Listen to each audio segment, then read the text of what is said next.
Ayan, so ibig sabihin na detect niya na yung ating USB flash drive.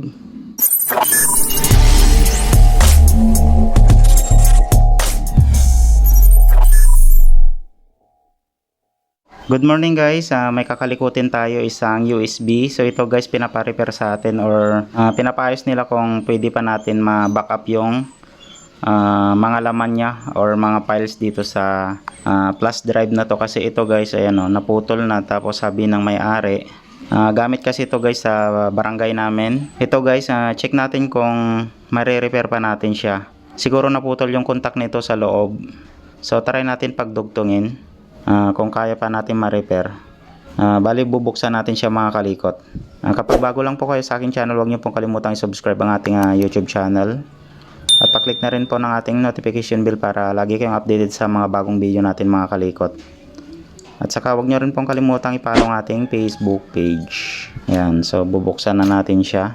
Kasi may mga importanteng files ng barangay dito sa flash drive na to, kaya gusto nilang isalba itong USB flash drive nila. Pero try din natin kung kaya pa nating maayos. Hirap buksan Ayan, so mukhang nabali nga yung contact niya. So try natin na pagdugtungin. Ayan, dito siya banda na putol. Dito guys sa kanyang positive, hindi naman siya putol. Testerin natin. Ayan. Good yung positive niya, pero yung negative niya, yun yung palyado. Ayan o. Hindi na konektado kasi naputol nga. Ayan. So kailangan natin hinangin yan, tapos i-check rin natin yung data niya dito sa dalawang gitna na to. Dito guys sa bandang kaliwa natin, ito kasi yung positive niya, tapos negative naman dito sa right side natin. Tapos yung dalawa, yan yung data niya, yung negative at saka positive data niya. So ang idudugtong lang natin yung negative, tapos check natin mamaya kung may connection yung mga data niya. Bali hinang ko muna guys yung negative kasi yun yung walang contact, yun yung putol.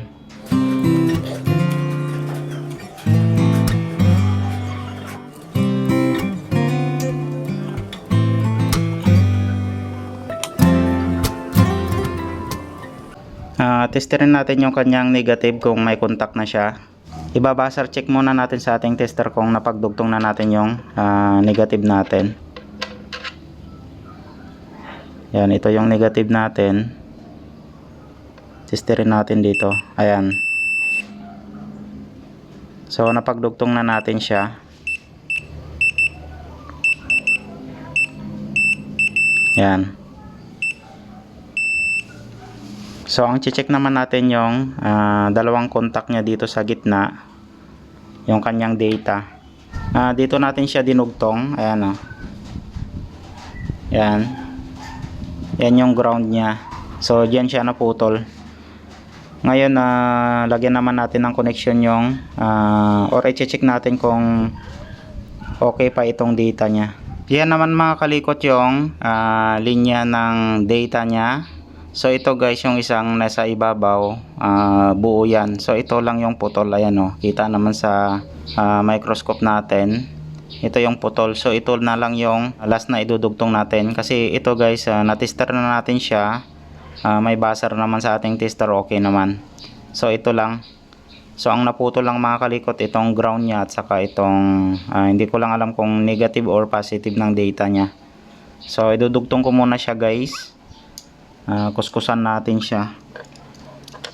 Tapos jumperan na lang natin para mapagdugtong natin sa contact dun sa kabila, kasi putol na yung contact niya dyan. Yung butas ng isa, ito buo pa, pero itong sa baba niya wala na, putol na. So ito yung kakaskasin natin. Tapos idudugtong na lang natin dito sa kabila, sa contact mismo. Okay, idudugtong ko muna siya guys. Ayan o, kung makikita nyo, yung isa dyan putol na. Bali dito tayo magtatap mamaya ng jumper dito sa kabila. Gamit na lang tayo ng magnetic wire.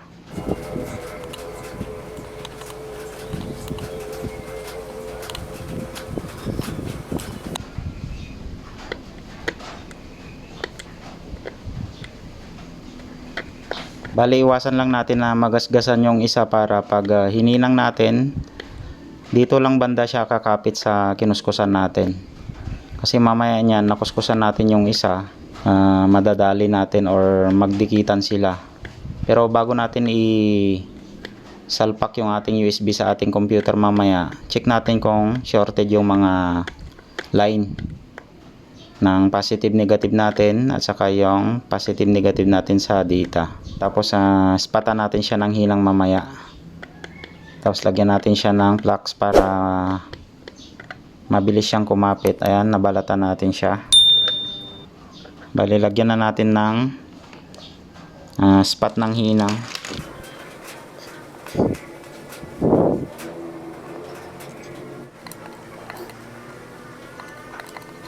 Gamit lang tayo mga kalikot ng magnetic wire para ito yung pang jumper natin para hindi mag short sa ibang line.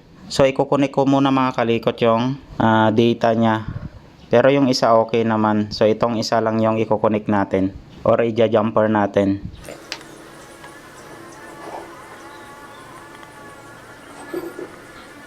Nakonek na natin mga kalikot dito sa isang line ng data nya. Yan. Tapos pinaikot natin. So nakakonek naman siya dyan sa may line na to. Dito tayo magche-check mga kalikot sa bagong dugtong na kinonek natin sa data. Tapos dito sa mga IC. Ayan guys. So konektado na siya. Try naman natin itong isang contact nya. Yan. Magre-rekta tayo dito sa IC chips nya. Ayan.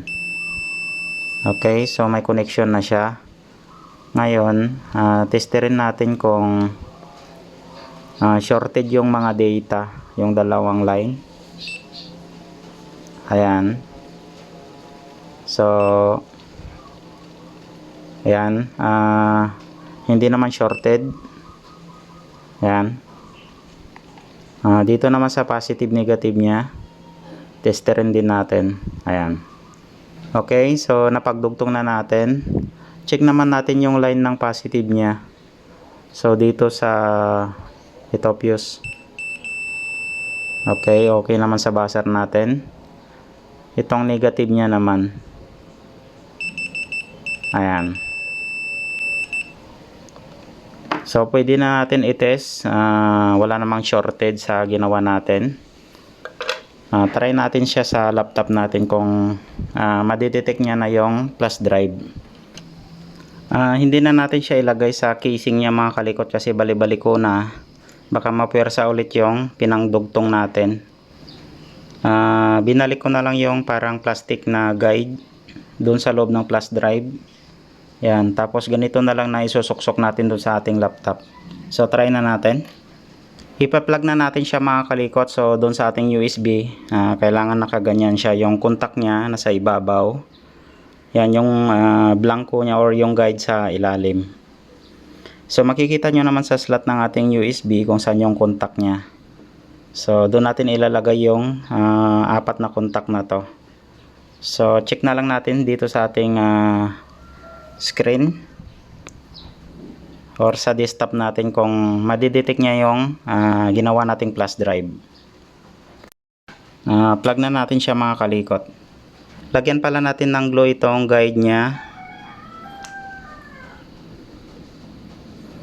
para pag salpak natin hindi maiwan yung itong kulay red na to doon sa loob ng ating USB port. Na-try kasi natin siya, naiwan doon sa USB port natin nung pagkahugot natin. So patuyuin lang natin konti tapos salpak ulit natin. Plug ulit natin siya mga kalikot. Ayan, so ibig sabihin na detect niya na yung ating USB flash drive. So bali hindi na natin i-open ipunta na lang natin doon sa barangay, tapos i-guide na lang natin sila para makopya yung mga files nila mga kalikot. Kasi pag tapos nilang makopya itong files nila, syempre papalitan na nila ng bagong flash drive. At least pwede na nila makopy yung mga files nila. So ganun lang yung ginawa natin guys. Dinugtong lang natin yung mga naputol na line ng USB flash drive natin. So ganito na siya na ibibigay natin. Tapos turuan ko na lang kung paano isalpak itong USB na nakaganito. So sana may natutunan kayo mga kalikot dito sa video natin ito. Maraming salamat guys sa panonood ng mga video natin. Kapag bago lang po kayo sa aking channel, huwag niyo pong kalimutang i-subscribe ang ating YouTube channel. At pa-click na rin ang ating notification bell para lagi kayong updated sa mga bagong video natin mga kalikot. At saka huwag niyo rin pong kalimutang i-follow ang ating Facebook page. So maraming salamat, ingat kayong lahat, and God bless ating lahat mga kalikot. Bye bye.